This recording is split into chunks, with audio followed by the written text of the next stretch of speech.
que nos dan ciertamente tiempo para llamar la atención, pero que no le permiten al país crecer, y no podemos estar abocados como oposición constantemente a estar llamando la atención sobre eso, sino que necesitamos una planificación que nos permita hacer seguimiento y fiscalización de la que le estamos exigiendo haga usted también a sus ministros. Gracias. Bien, tiene la palabra el congresista Monterola.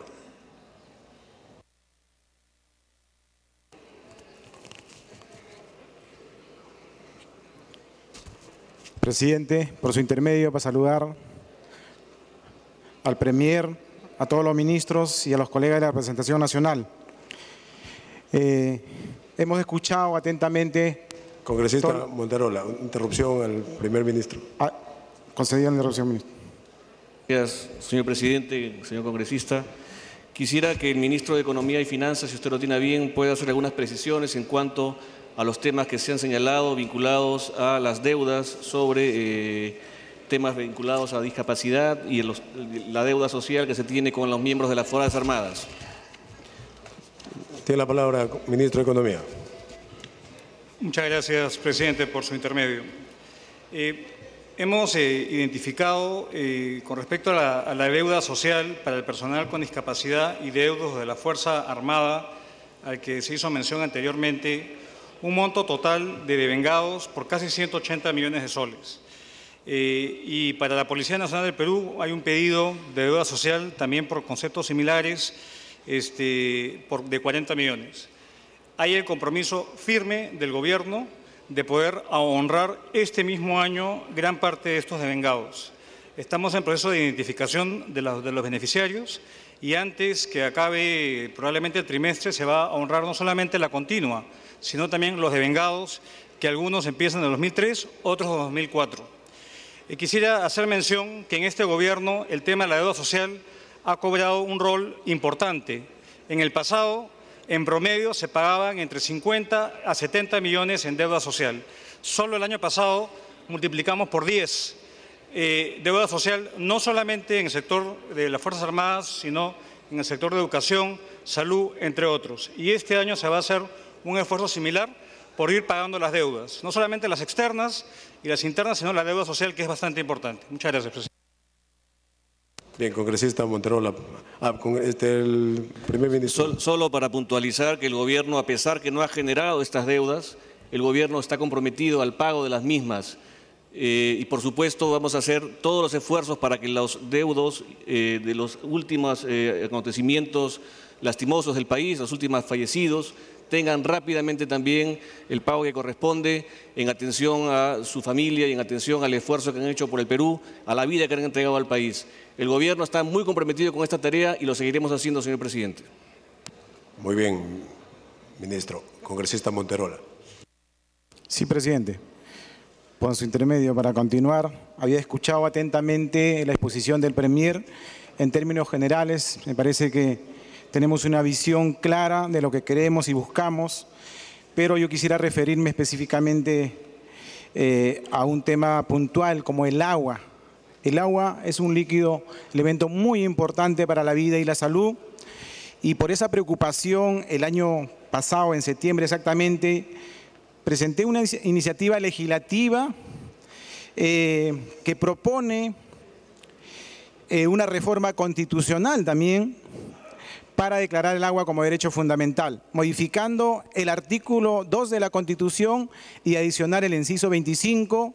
Creo que el presidente de la República, en su mensaje a la Nación el 28 de julio, también lo dijo, y hoy el Premier también lo ha manifestado, y quisiera pedir al presidente de la Comisión de Constitución que lo ponga en agenda para de una vez el pueblo peruano tenga ese derecho, el agua como un derecho fundamental, ya que este recurso va a escasear. Se dice que en el año 2025 va a haber escasez de agua, ya que estamos viviendo el calentamiento global, el efecto invernadero, la contaminación, y por ello el Estado tiene que aplicar políticas para poder tener agua. Hemos hablado de las cabeceras de cuencas, cómo el Estado como política tiene que hacer que las regiones de la sierra del país que tienen las cabeceras de cuenca, podemos hacer las reservas de agua necesarias para el futuro.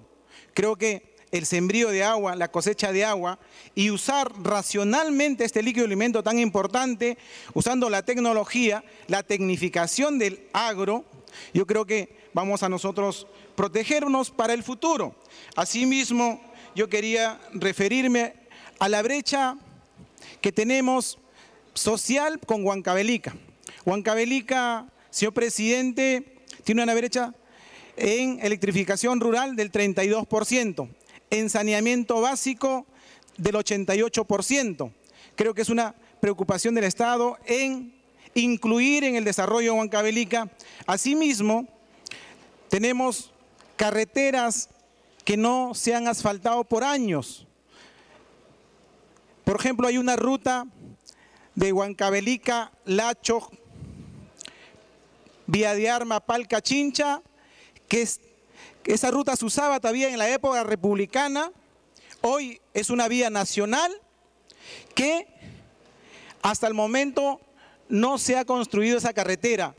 Imagínese usted, en la época republicana estamos hablando de 441 años, cuando a Huancavelica en esa época lo creó el Francisco Virrey de Toledo, y en aquella época se exploraba la mina El Azogue. El azogue es el mercurio, y ese mercurio servía para procesar el oro y la plata. Huancavelica ha contribuido con el movimiento económico del Perú, pero sin embargo ha sido excluido del desarrollo. Para que esa carretera se haga realidad solamente faltan 178 kilómetros para que llegue a Chincha y 200 kilómetros a Lima, que ya está asfaltada. O sea, podríamos llegar a Huancavelica en 4 horas, y necesita para su mantenimiento 139 millones, que es por 5 años con el proyecto Perú, para que haga un asfaltado bicapa, monocapa. Y asimismo, la carretera Iscuchaca-Ancomayo, que el premier Salomón Lerner el año pasado, cuando expuso, dijo que esa carretera iba a ser asfaltada, y hasta el día de hoy ni siquiera se le ha dado el mantenimiento ni se ha asfaltado. Para que esa carretera se haga el mantenimiento también se está necesitando otra cantidad, que es de 179.809.000 soles. De la misma manera, se necesita 2 presupuestos más para 2 carreteras importantes que ya declararon la viabilidad en el Ministerio de Transporte y Comunicaciones, que son las carreteras Imperial Pampas, para un presupuesto de 111 millones, y luego también la carretera Huancavelica-Lircay, con un presupuesto de 251 millones. Por eso pedimos, señor Premier, Ministro de Economía, Ministro de Transporte y Comunicaciones, que conceda ese presupuesto para que Huancavelica de una vez por todas sea incluido en el desarrollo y no sea excluido como siempre ha sido año tras año. Muchísimas gracias, presidente. Una interrupción, bueno. Una interrupción, congresista León. Gracias, congresista, gracias, presidente.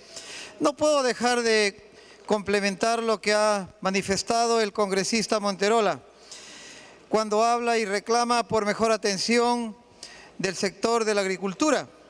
Y en ese sentido quiero completar, señor presidente, para sugerirle al ministro de Agricultura que en este presupuesto 2012, la 12ª disposición complementaria del presupuesto le ha autorizado que pueda modificar e incorporar o traer líneas de crédito del exterior más baratas y que lo necesita el sector. Esto no es más que una estrategia de cómo promovemos la inversión en la pequeña agricultura, que ya se ha referido y se ha reclamado en este Congreso en las anteriores intervenciones. Por lo tanto, señor presidente, le solicito al ministro de Agricultura que pueda hacer una propuesta y que venga. Para que concluya, congresista León. Gracias, presidente.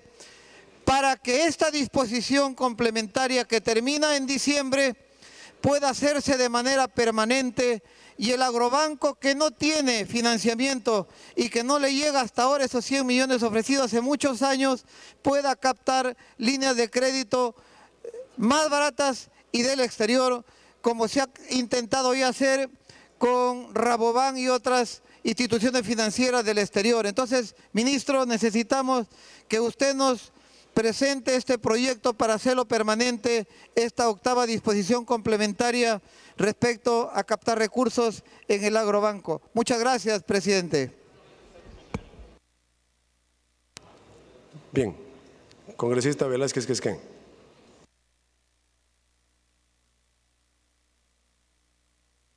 Señor presidente, muchas gracias. Saludo al presidente del Consejo de Ministros y a su gabinete. Señor presidente, el congresista Mauricio Mulder había hecho una reflexión que tiene que ver con la Constitución.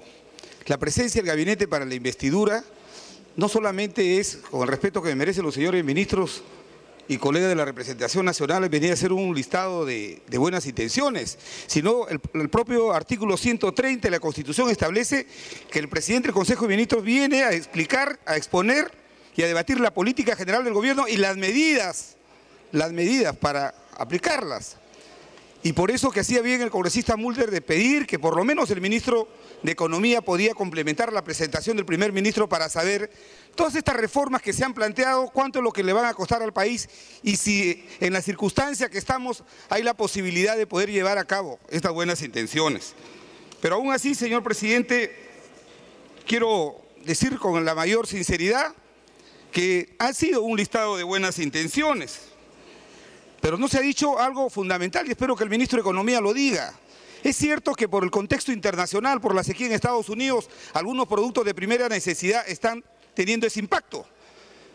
Pero el hecho de que el Perú desarrolle una economía de mercado de libre competencia, dejemos que ahí avance la especulación, que nos expliquen por qué está subiendo la cebolla, el limón, los demás productos. Eso está tocando la fibra sensible de las amas de casa. Y alguien tiene que explicar eso, señor presidente. Pero además, quisiera referirme a las prioridades de las que ha hablado el primer ministro. El primer ministro ha hablado de diálogo. Y yo creo que ahí hay una muy buena intención, pero me parece que está cargada de ingenuidad. Y lo digo porque reconozco que en este primer año el gobierno ha hecho el mayor de los esfuerzos por hacer diálogo. Pero hay algunos que desprecian el diálogo. ¿Y qué hace el gobierno como respuesta a quienes no quieren dialogar, a los que no creen en el diálogo? Velázquez Quezquén, una interrupción. Con mucho gusto, presidente. El primer ministro. Muchas gracias, presidente, por su intermedio, congresista. Quisiera que sobre el tema que le preocupa al señor congresista y a varios miembros de la representación nacional, sobre el tema alimentario, sobre el tema del incremento de precios, el ministro de Agricultura pueda hacer algunas precisiones sobre el asunto. Bien, tiene la palabra el ministro de Agricultura. Buenas noches, presidente. Solamente para decir que en el Ministerio de Agricultura estamos haciendo un monitoreo diario del comportamiento de los precios de los productos alimenticios en los mercados. Efectivamente, hemos detectado ligeros, pero muy ligeros incrementos, sobre todo en productos derivados del trigo, como las harinas, como los fideos, y eso nos está llevando, en primer lugar, en conjunto con el Ministerio de Economía, a revisar el esquema de los pocos mercados que todavía mantenemos algún arancel diferente de cero. En segundo lugar, lo que estamos haciendo también es, queremos reactivar la campaña publicitaria sobre el consumo de productos nativos. Ya hemos coordinado con la ministra de Inclusión Social, con la ministra de Salud y con la ministra de la Producción. Vamos a impulsar y estamos diseñando los temas fundamentales, el menú andino, aprovechando que además el próximo año es el año de la quinoa, el año internacional de la quinoa. Pero queremos introducir y promover un mayor consumo de papa nativa a partir de estas campañas informativas. Y bueno, básicamente esas son las acciones que estamos haciendo, pero lo que notamos también es que hay una sustitución cuando suben los productos derivados del trigo, en este año de sobreproducción de arroz, felizmente la gente también está demandando más arroz y el ama de casa en los mercados lo que está haciendo es sustituir un producto por otro. Tenemos otras acciones específicas que ya después podremos hablar más en detalle, pero voy a dejar también la copia del monitoreo de los precios que hacemos en el Ministerio semanalmente. Gracias. Bien. Puede continuar, congresista Velázquez Quesquén. Gracias, señor ministro de Cultura. Muchas congresista gracias. Quesquén. Señor presidente, yo quería referirme... mucho gusto, primer ministro. Primer ministro. Muchas gracias. El ministro Castilla también quisiera hacer unas precisiones, señor presidente. Muy bien, ministro de Economía. Muchas gracias, presidente, por su intermedio. Evidentemente el tema de la inflación es un tema de preocupación para todos, pero hay que saber distinguir un efecto permanente de un efecto transitorio. Hasta ahora el consenso que hay es que hay un shock de oferta, básicamente derivado de una sequía y de otros efectos climatológicos en algunos países productores de estas materias primas que importamos. Por lo tanto, uno reacciona ante incrementos en los precios, no ante shocks que sean duraderos y no temporales, como efectivamente el Banco Central nos ha corroborado. Y también dejar sentado de que tenemos un Banco Central que es independiente, cuya función principal es velar por la estabilidad de precios. La política económica tiene la parte fiscal, que la maneja el Poder Ejecutivo, el Gobierno, pero la política monetaria es tan o más importante que la política fiscal. Por lo tanto, es un trabajo compartido, no solamente monitoreo, como menciona el ministro de Agricultura, sino de la política económica. ¿Cuál es la respuesta óptima a esta situación que estamos viendo y evaluando si es que es un efecto transitorio o si efectivamente es un efecto permanente? Y de cara al menor crecimiento del mundo, todos los efectos, todos los impactos coyunturales de demanda tienden a ser a la baja porque se prevé un menor crecimiento del mundo, incluso de economías como la China, como la India, que son grandes demandantes de este tipo de productos. Entonces, las presiones al alza van por la oferta inicialmente, pero eso no quita de que estemos monitoreando con mucho detenimiento la evolución de estos precios, que tiende a afectar evidentemente con mayor peso a la canasta familiar y tiende a afectar a los más pobres. Es lo que tengo que informar. Bien, ahora sí, congresista Velázquez Quesquén. Gracias, ministro de Economía.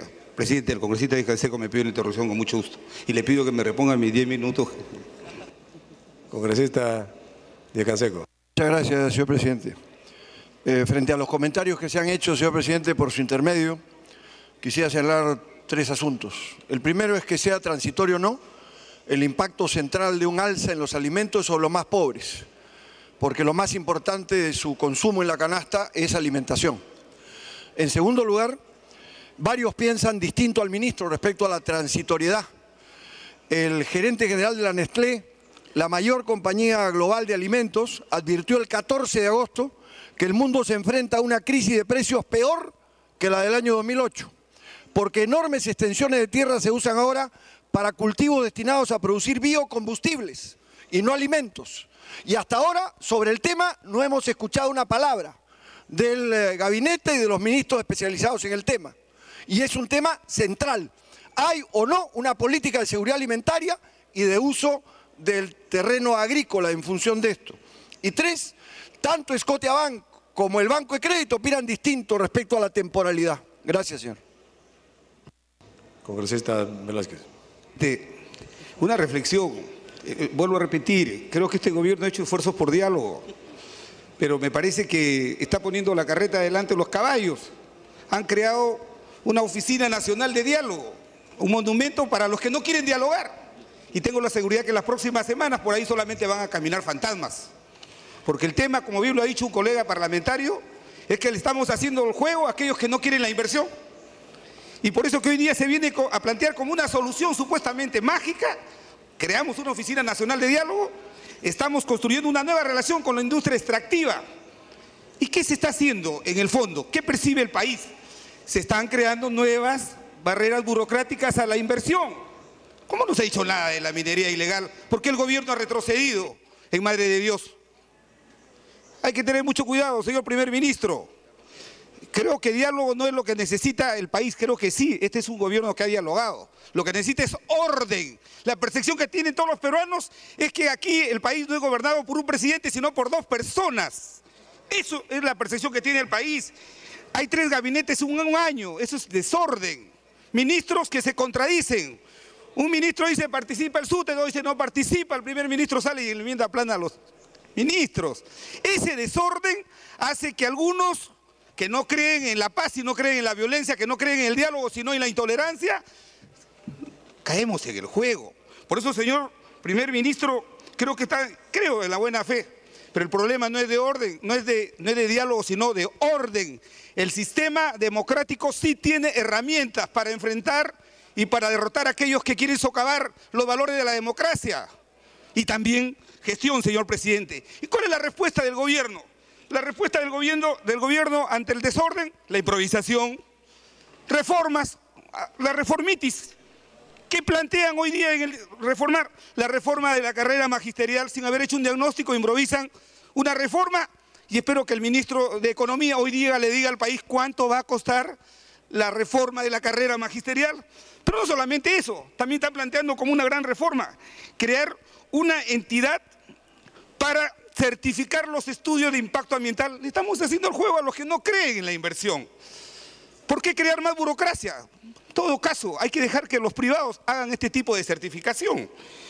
Se va a crear una Procuraduría Nacional para luchar contra la corrupción. Más chamba para los abogados del estudio del procurador del partido de gobierno. Eso es lo que se quiere. Entonces, señor presidente del Consejo de Ministros, pido que usted haga un acto de fe hoy día al Parlamento y pida que al señor Alexis Humala no lo investigue un correligionario de su partido, que lo investigue el Parlamento. No podemos poner al gato a cuidar el despensero. Y ahora también se plantea una ley de eficacia a la persecución del delito bajo el nuevo Código Procesal Penal.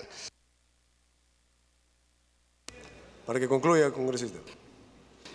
La famosa reformitis que a nada conlleva. Todo lo que ha sido continuidad es lo que le está dando salud y fortaleza al país. Todo lo que es improvisación y lo que se pretende presentar como descubrimiento, lo único que está generando es zozobra en la patria. Orden, señor presidente del Consejo de Ministros, más gestión, más eficiencia. Hoy día varios de los señores congresistas han expresado cómo no se pueden gastar los recursos públicos y además se están parando las inversiones importantes. Ahora se habla, por ejemplo, que una obra apreciada por el sur del país, que es el gasoducto del sur, que tenía un modelo de iniciativa privada, ahora sale que van a convocar una licitación pública. ¿Dónde estamos, señor presidente? Creo que falta orden, coherencia y continuidad a las políticas públicas que están llevando al país y a los peruanos a mejores caminos. Y no caigamos en el juego de aquellos que no creen en el diálogo. Y sigamos nosotros cayendo en el juego creando instituciones burocráticas que lo único que van a hacer es hacer el juego para aquellos que no creen en la inversión, que ésta se paralice. Gracias, presidente, gracias. Gracias. Congresista Leonardo Inga. Gracias, señor presidente. Congresista Inga, permítanse una interrupción al primer ministro. Sí. Señor presidente, el gobierno va a hacer una investigación, por supuesto, en el tema que ya hemos señalado, en el tema de este contrato o de estos contratos ilegales que ya hemos denunciado al momento de hacer la exposición. Y quiero señalarles que el día de hoy se ha presentado una denuncia ante la Fiscalía Corporativa Especializada en Delitos de Corrupción para que se investigue este hecho. El gobierno no está apañando nada, el gobierno está firmemente contra cualquier acto indebido que se cometa dentro de la administración pública. Y por supuesto van a intervenir la Oficina de Control o la Contraloría General de la República, según sea el caso, para determinar también las responsabilidades de los funcionarios públicos que han participado en estos hechos. En ese sentido, además, dado que ha sido señalado por el congresista, quiero informarles que se ha emitido la resolución número 283 del 2012-OCE, el día de hoy, la fecha, por medio de la cual se declara que la inscripción de esta empresa Krasny del Perú SRL como proveedor del Estado ha sido declarada nula. El día de hoy no existe más esta empresa como proveedor del Estado. Quisiera, señor presidente, que el ministro de Economía pueda hacer las precisiones en cuanto a los temas de financiamiento de la reforma magisterial del país. Bien, ministro de Economía, tiene el uso de la palabra. Muchas gracias, presidente, por su intermedio.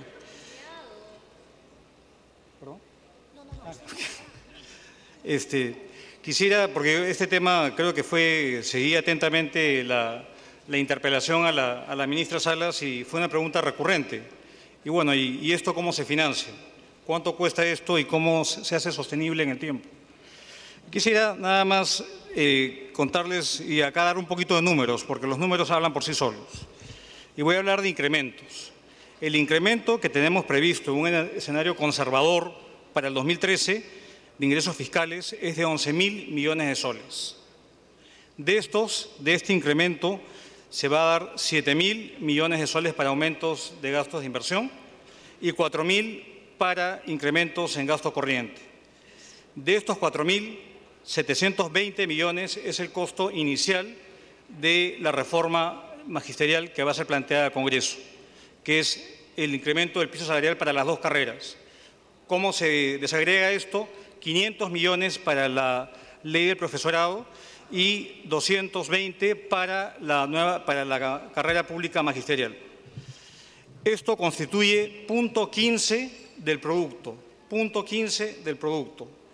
Y en adición, más allá del primer año, el incremental, que incluye las evaluaciones y que incluye los ascensos posteriores que van a haber, son alrededor de entre 300 y 350 millones de soles adicionales. Esto presume que el PBI se va a incrementar en 35.000 millones de soles. Entonces, esta reforma está plenamente financiada, señor congresista, al igual que otras reformas que están siendo puestas y discutidas, como la reforma a las remuneraciones de la policía y las Fuerzas Armadas y otros proyectos importantes como es el inicio del seguro oncológico para los pacientes del CIS, entre otros importantes proyectos de ampliación de cobertura, incluyendo también en el ámbito médico. Si algo ha habido orden en esta administración, ha sido orden con la caja fiscal. Entonces, quisiera, por favor, que vean estas cifras. Es una reforma importante. Acá, en todo momento, se ha dicho que acá no hay aumentos ciegos y menos por presión de huelguistas, ni mucho menos. Son reformas estructurales importantes que el país necesita. Y, por lo tanto, el Ministerio de Economía ratifica este financiamiento. Muchas gracias. Puede continuar, congresista Leonardo Enga. Gracias, señor presidente. Por su intermedio, saludar al gabinete y al señor primer ministro, quien como abogado especializado en derechos humanos y comprometido a ser el premier del diálogo, creo de que el pueblo del Perú está cansado de palabras y exige acciones concretas. Y creo que una de las acciones concretas que tiene que asumir este gabinete y el premier es no combatir los problemas políticos o conflictos sociales con los estados de emergencia.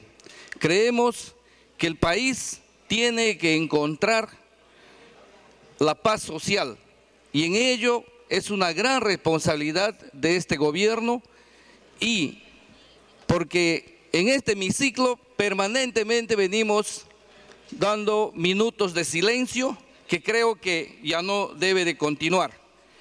Por otra parte, señor presidente, veo con preocupación que una vez más en la presentación del gabinete, que ya es el tercero, como amazónico y representante del pueblo de Loreto, he seguido atentamente el discurso, la presentación, y solamente encuentro que cuando se refiere a Loreto, se refiere a la Amazonía, solo encuentro que se refiere a multas a empresas petroleras en las cuencas del Marañón, del Pastaza, del Tigre, del Corrientes, y no encontramos una política franca de desarrollo para la Amazonía, para Loreto en especial, que no esperemos tener un nuevo BRAE en Loreto por efectos del narcotráfico. Yo creo que el Estado tiene que tomar acciones contundentes a fin de prevenir y no lamentar lo que ahora venimos lamentando todo el Perú. Dele tiempo para que pueda continuar el congresista Inga.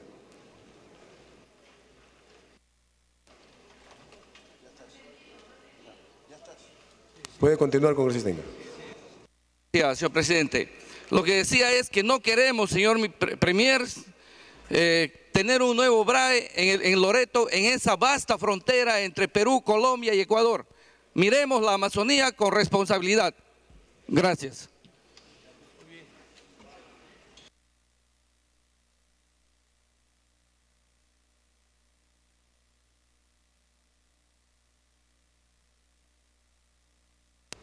Tiene el uso de la palabra el congresista Tomás Zamudio.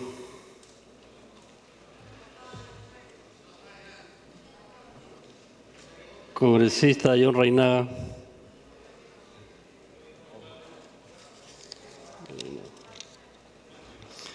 Congresista Juan José Díaz.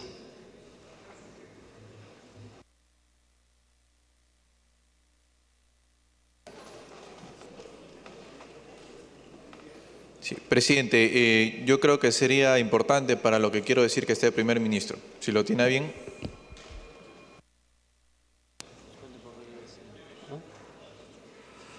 Se suspende la sesión por breves minutos, que se persone el premier.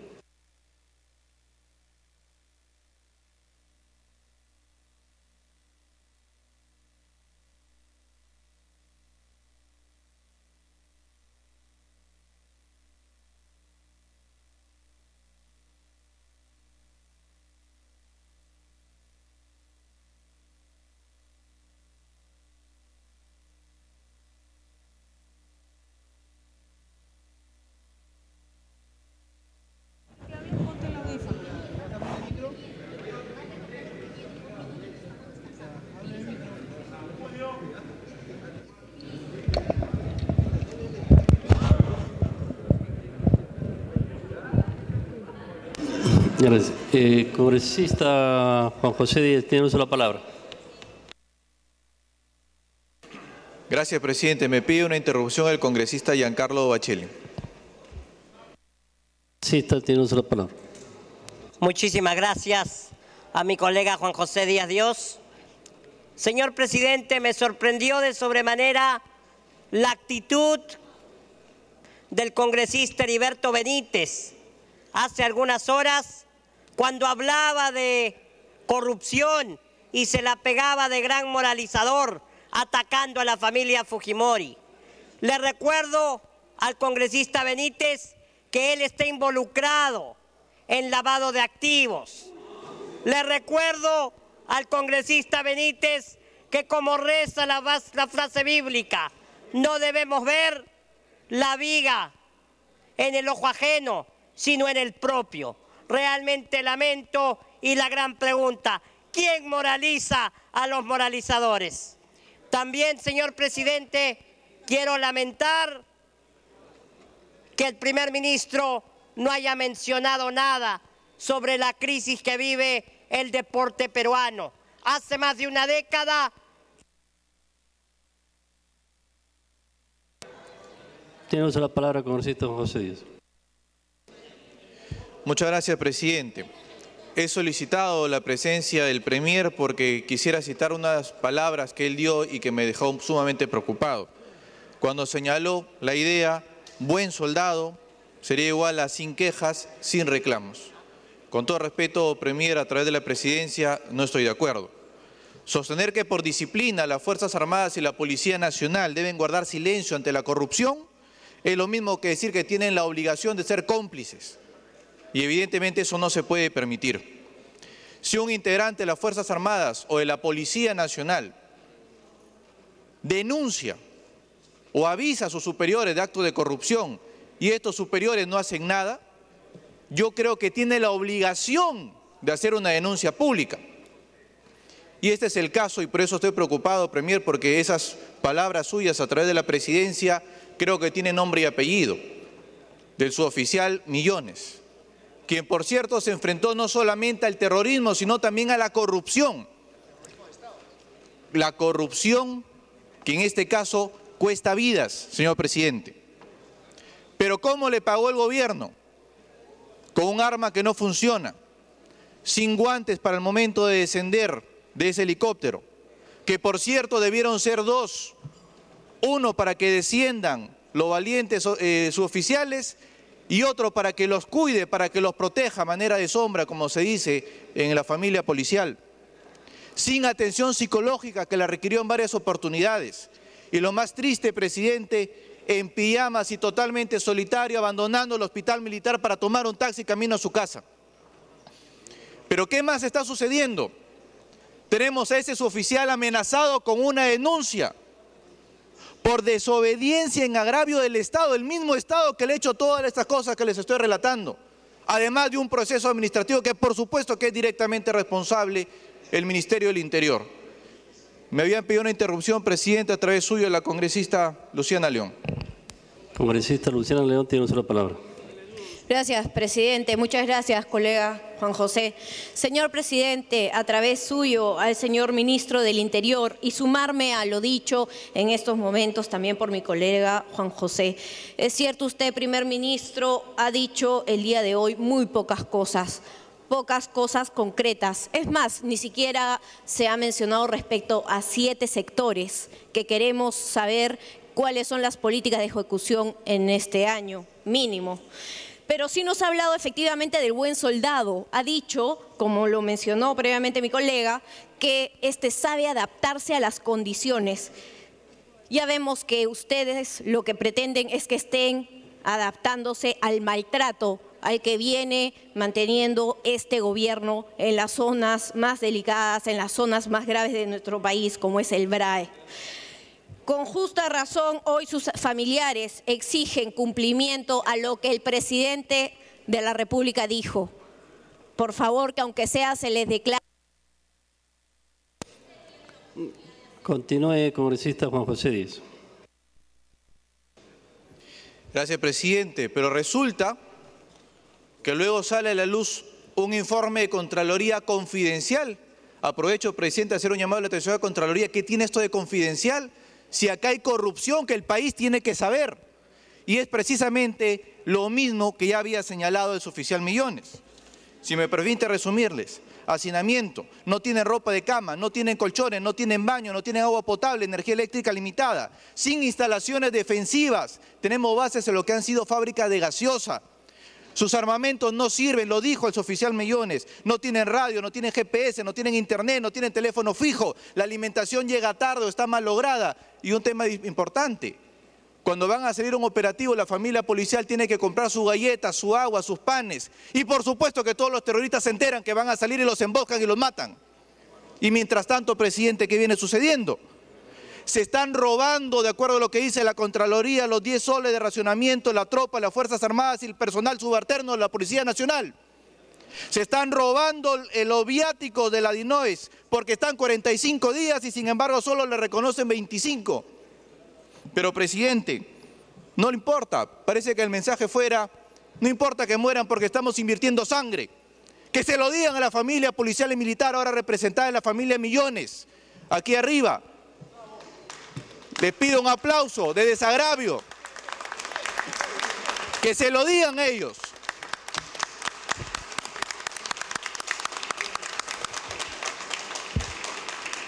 Han esperado, presidente, 7 horas y media para escuchar de los ministros, del primer ministro, del ministro del Interior, que van a archivar la denuncia penal por abusiva. De la misma forma, este procedimiento administrativo. Y a través suyo, presidente, ojalá me pidieran una interrupción el primer ministro y el ministro del Interior para responder unas palabras. A través suyo. No sé si se animan a decir algo, presidente. Me pide otra interrupción. Yo espero, insisto, la interrupción de los ministros del Premier y del ministro. Ya tenemos las 2 interrupciones. Congresista, ya se venció su tiempo. 1 minuto para culminar. Presidente, lamentando que en otras ocasiones piden la palabra reiteradamente, incluso para atacar a la representación nacional, pero ahora falta para ese valor para responder a los padres que están acá presentes y reitero, 7 horas y media esperando que los ministros respondan. Lo único que están pidiendo es que dejen libre, dejen en paz a su hijo. Ya su hijo ha señalado que quiere simplemente que le den de baja para estudiar derecho y seguramente defender a la familia policial. Pero sin embargo, presidente, tenemos nuevamente una lista de buenas intenciones que yo espero que el Congreso de la República, más que una comisión investigadora, sea una comisión de seguimiento para asegurarnos que estas promesas se vuelvan realidad y nunca más tengamos policías mandados como carne de cañón. Gracias, presidente. Congresista Tomás Zamudio. Presidente, a veces el figuratismo nos hace perder objetividad. En esa dirección, quiero en primer lugar saludar la presentación del gabinete ministerial y señalar, señor presidente, que nuestro gobierno ha emprendido reformas en el aparato estatal que ningún gobierno ha encarado desde la restauración de la democracia en nuestro país. En primer lugar, en materia de defensa, se ha emprendido con la delegación de facultades la reforma de las Fuerzas Armadas y Policiales, que es aprobada por un 56% de la población, según la reciente encuesta nacional urbana realizada por el Grupo Apoyo y publicada el día de ayer, 19 de agosto. En materia de educación, fue materia del debate el día jueves en el Congreso de la República, en el contexto de la interpelación de la ministra Patricia Salas. Muestra un respaldo, señor presidente y colegas congresistas y señores ministros, del 90% de la población a la evaluación de cada 3 años y al aumento de sueldos condicionados al mérito. En materia de energía y minas, se ha iniciado lo que ningún gobierno ha hecho en 50 años. Se ha iniciado el proceso de formalización de la minería informal con la promulgación de un nuevo marco normativo que promueve el acceso de más peruanos al uso del aprovechamiento sostenible de estos recursos y combate la minería ilegal contaminadora que se localiza especialmente en nuestra Amazonía. Se va a formalizar con este paquete normativo, señor presidente, más de 100.000 pequeños mineros. En materia de políticas ambientales, que comprenden también la política hídrica, el gobierno ha anunciado que canalizará estas políticas a través del Acuerdo Nacional y a nivel de la presidencia del Consejo de Ministros, lo que se condice con la resolución 64-292 de la Asamblea de Naciones Unidas del 2010, que reconoció, presidente, explícitamente el derecho humano al agua y al saneamiento. Debemos estar unidos, los congresistas, el gobierno en sus 3 niveles, en la lucha contra el narcotráfico. Debemos estar unidos en la lucha contra el terrorismo. Debemos estar unidos en recuperar y establecer la seguridad ciudadana en nuestro país. Nosotros, como Comisión de Defensa, hemos recorrido más de 12 regiones en el país con el único objetivo de ver la realidad de nuestros pueblos. Porque si bien es cierto, la sensación de inseguridad ciudadana es generalizada en el país, pero tiene particularidades en cada región de nuestro pueblo. Hablar de seguridad ciudadana pasa por analizar que la mayoría de municipios del país no han cumplido con elaborar sus planes de seguridad ciudadana. De igual manera, los gobiernos regionales. En esa dirección, es obligación de los congresistas de la República cumplir con la función de fiscalización. Presidente, me está pidiendo una interrupción la congresista Claudia Coari, si usted lo permite, con el mayor gusto. Congresista, tiene usted la palabra. Sí. Gracias, presidente, y gracias, congresista Tomás Zamudio. Y a los señores ministros y ministras quienes están presentes aquí, a nombre de las comunidades campesinas, en primer lugar, quiero agradecerles a cada uno de ustedes que han presenciado, pero también atentamente escuchando a todos los señores congresistas quienes se han expresado. Pero sin embargo, aquí es maravilla, aquí es para hablar de todo. Pero sin embargo, para llegar a las comunidades campesinas, nunca ellos han podido de llegar. Sobre 4.000 impuno donde nosotros estamos en friaje, estamos con lluvias, pero sin embargo, nunca estos señores quienes han expresado totalmente, este gobierno es inclusión social, en donde nos están apoyando rincón a rincón de las comunidades campesinas. Eso es lo que hemos querido. Pero sin embargo, ahora los señores congresistas, quienes se han manifestado que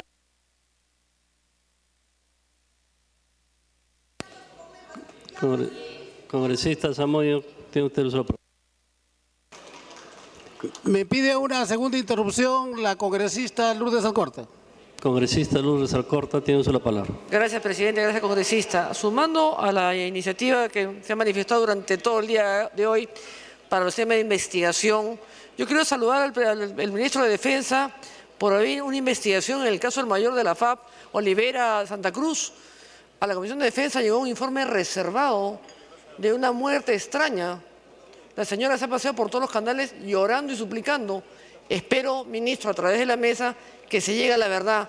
Lo que no entiendo es por qué es reservado. Yo lo he leído íntegro, pero no tiene nada de reservado. Las cosas hay que contarlas como han sucedido. Parece que han habido actos de corrupción también que se han querido tapar. Gracias, presidente. Gracias, congresista. Gracias, congresista Alcorta.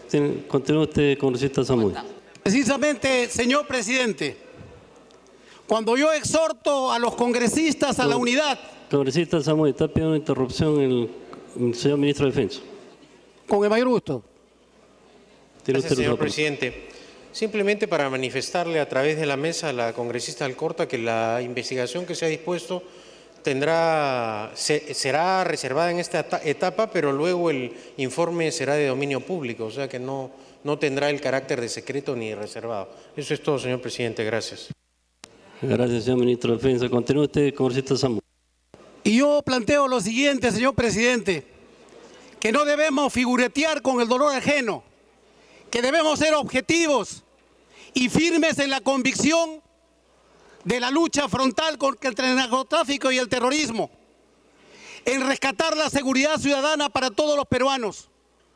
Orgulloso de nuestro gobierno, porque es el único gobierno que se ha atrevido a hacer estas reformas del Estado, que han pasado 50 años para que nuestro gobierno haga estas reformas en defensa de los pobladores del país. Por eso quiero señalar lo siguiente, que nosotros en nuestra política de desarrollo con inclusión social sacaremos al Perú de la crisis y unidos todos los peruanos derrotaremos la lacra del terrorismo, derrotaremos la lacra del narcotráfico y restauraremos la seguridad ciudadana a lo largo y ancho del territorio nacional. Gracias, presidente. Gracias, congresista. Congresista Luis Galarreta. Gracias, presidente. Para saludar al ministro, al presidente del Consejo de Ministros, Jiménez, y a través suyo a todos los ministros, presidente, que lo acompañan, a todos sin excepción. Presidente, la solicitud o el pedido de voto de confianza de un gabinete cuando se presenta al Congreso tiene que ver obviamente con una potestad que tiene el Ejecutivo y con un requisito que se cumple en el Congreso de la República y establecido por la Constitución. Y definitivamente mi votación será de acuerdo a lo que mi partido y mi bancada finalmente se pongan de acuerdo y tomen esa decisión final.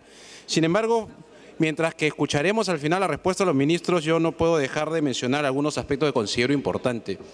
Se pide un voto de confianza y yo le pregunto al presidente del Consejo de Ministros, a través suyo, presidente, si este voto de confianza es el mismo que pidió el expresidente del Consejo de Ministros, Lerner, el expresidente del Consejo de Ministros, Óscar Valdés, porque resulta, presidente, que cuando uno lee la presentación del señor Óscar Valdés, encuentra una relación de muy buenas intenciones como la que he vuelto a escuchar hoy día. Y bien lo señaló el congresista Juan Carlos Seguren, que ha habido desgraciadamente fracasos en varios aspectos. Yo no niego la buena voluntad, creo que de todos los profesionales que están en las carteras respectivas. Sin embargo, presidente, considero que es importante que nosotros evaluemos si quien pide un voto de confianza al Congreso confía en el Congreso. Si quien hoy día nos pide un voto de confianza, confía incluso en su mayoría parlamentaria, que es la bancada del señor Castañeda, del señor Toledo y la de gobierno, que teniendo los votos prefieren pedir delegación de facultades. Quien nos pide voto de confianza, podemos confiar en un gobierno que pide voto de confianza en materia tributaria y hoy día estamos preocupados porque le han dado a la SUNAT atribuciones absolutas que no ha tenido nunca en la historia del Perú. Podemos confiar que en la delegación de facultades que se le ha dado sin ningún candado, por si acaso, no han puesto un solo candado, por lo menos en la Comisión de Economía. En el tema tributario pusimos segundos candados. Y a pesar de eso, vamos a ver si es que no se han excedido. Y eso lo responderemos en otro fuero. Pero pido un voto de confianza cuando se habla también de lucha contra la corrupción y muy bien el congresista Alberto Bengolea, no alguien de la bancada de gobierno, Alberto Bengolea del PPC, en la primera sesión de la Comisión de Fiscalización planteó la necesidad que se investigue al hermano del presidente Ollantumala. Nos pide un voto de confianza cuando en enero de este año 2012, el ministro de Transportes, junto con la presentación del presidente del Consejo de Ministros, Óscar Valdés, señalaba que se iba a gastar cerca de 30.000 millones de inversión privada, de proyectos de inversión. Porque bien lo sabe el gabinete, y lo sabe especialmente el ministro de Economía y los ministros de Transportes afines a los temas económicos, que sin inversión privada en la economía no va a caminar bien. Y como viene la crisis, que no he escuchado nada en materia de enfrentamiento a la crisis, podemos tener serios problemas. Pero eso fue el 5 de enero. En marzo de este año, el ministro de Economía con el presidente de Proinversión vuelven a decir que van a invertir 10.000 millones de dólares. Ya hablaban de dólares y ya no en soles. Yo tengo acá una relación, señor presidente. Presidente, yo tenía 7 minutos de la bancada, por favor, que después no lo estén cortando. Acá tengo 4 nombres: Jorge León Ballén, Héctor Rodríguez, Milton Mongese, Javier Illescas. ¿Quiénes son? ¿Quiénes son esas 4 personas? Son 4 personas que han pasado por la presidencia de Proinversión en menos de un año. 4 presidentes de Proinversión. ¿El gobierno no sabe que se requiere promover la inversión? ¿Y con 4 presidentes en menos de un año vamos a promover la inversión? Hoy día el presidente del Consejo de Ministros vuelve a hablar de los proyectos de inversión, pero hasta la fecha no existe y la brecha de infraestructura sigue creciendo y no tenemos hasta ahora aterrizado ningún proyecto de inversión. Yo cuando he presidido la Comisión de Economía, señor presidente, a nombre de mi bancada me he reunido con todos los presidentes de Proinversión. La primera reunión fue exitosa para ponernos de acuerdo, porque el PPC, que es un partido democrático histórico, siempre tiende la mano para hacer las cosas bien y a veces vamos a hacer oposición y dura. Hay quienes muerden la mano, bueno, en mi caso si me muerden la mano se van a destemplar los dientes, pero hay quienes muerden la mano. Pero nosotros tratamos de coordinar para hacer las cosas bien. Sin embargo, después de la primera reunión con los 3 presidentes de Proinversión, señor presidente del Congreso, nunca más se han sabido de ellos. Se le planteó promover o hacer mejoras en la ley de obras por impuestos, en la ley de asociación público-privadas, y nunca más se supo nada más. Seguro que van a querer pedir facultades delegadas más adelante. Entonces, podemos confiar en un gabinete que viene siendo casi el 70% varios de los ministros de los gabinetes anteriores. ¿Podemos nosotros entregar un voto de confianza a quienes desde el gobierno? Dele tiempo para comer. 2 minutos. Yo le pedía para que no esté interrumpiendo la intervención. Presidente, ¿podemos confiar en un gabinete? Y eso es un tema incluso que va más allá de los temas específicos, porque la verdad, presidente, yo le hubiera pedido al presidente del Consejo de Ministros algo más detallado. Yo creo que acá se han confundido los papeles. El presidente Ollantumala estuvo el 28 de julio haciendo un discurso como presidente del Consejo de Ministros. El presidente del Consejo de Ministros nos ha hecho un resumen, pero que yo esperaba que cada sector me diga a dónde va. En materia de salud, la actual ministra, no le voy a echar la culpa, pero quien se fue fracasó. Y creo que se ha ido para ser candidato el señor Humala en la alcaldía de Lima, no lo sé, pero el señor Tejada fracasó. Ni una sola política en materia de salud. Y eso a mí me parece que deberíamos haber escuchado cuál es la política en materia de salud que piensa hacer el actual gabinete. ¿Qué está pasando con la filtración de los programas sociales? Y algo que va para todo el gabinete, señor presidente, y en especial para el ministro de Defensa a través suyo, que es una persona, además que más allá de que discrepe con algunos comentarios que ha tenido últimamente, pero es una persona demócrata y honesta. Le pido que tenga mucho cuidado con Corea, mucho cuidado con la compra de Corea, presidente. Se lo encargo personalmente, presidente, a través suyo, que mire muy bien lo de Corea. Y quisiera que también el sector economía me diga si es verdad que ha aceptado ya la compra con Corea. Y termino con algo a todo el gabinete, presidente. Un voto de confianza nos pide gente de buena voluntad, ciudadanos peruanos. Pero ¿podemos confiar que este gobierno no va a girar? ¿Podemos confiar y ustedes van a cuidar? Porque, ojo, hoy día se juntan varias características de otros años. Los grandes empresarios como la CONFIE, que hoy día es fuente de materia de intervención de los congresistas del gobierno, porque dicen, la CONFIE dice que está bien la reforma magisterial. Miren, ¿a quiénes recurre? Pero cuando los grandes empresarios están muy cerca del gobierno y el gobierno empieza a tener mucha autoridad, pero no la autoridad democrática, se corren riesgos. Y el primer pedido de confianza de este gabinete, que son ciudadanos demócratas, espero entenderlo así, es que tengan mucho cuidado hacia dónde va este gobierno y es que tengan mucho cuidado que quiera girar este gobierno. Porque nosotros, por lo menos quien habla, todavía sigue durmiendo con un ojo abierto. Porque hay que tener muy alerta y espero que los ciudadanos que están en este gabinete lo tengan así de claro. Gracias, congresista.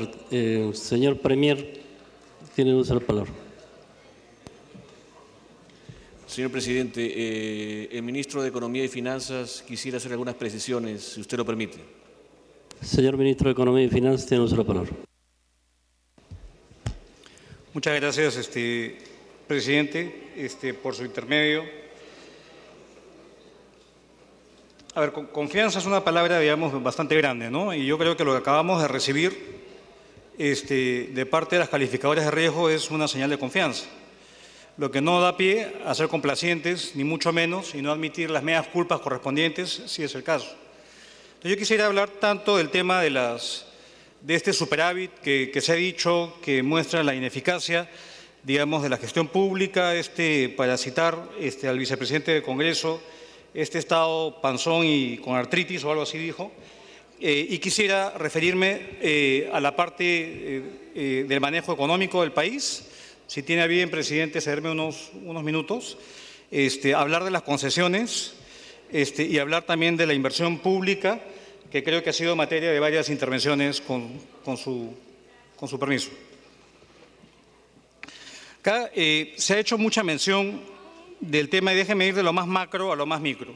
Se ha hecho mucha mención de que es un gobierno que no tiene la capacidad de gastar, en particular en inversión pública. Y yo quisiera poner algunos, y se hace mucho análisis con respecto al resultado fiscal de la primera mitad del año, sin tomar en cuenta ciertos factores que quisiera acá ilustrar, que creo que pueden ser útiles para tener una opinión un poco más informada. Tradicionalmente, en el primer semestre de todos los años hay un gran superávit. Repito, hay un gran superávit. Ejemplo, en el 2007 hubo un superávit en el primer semestre de 6,6.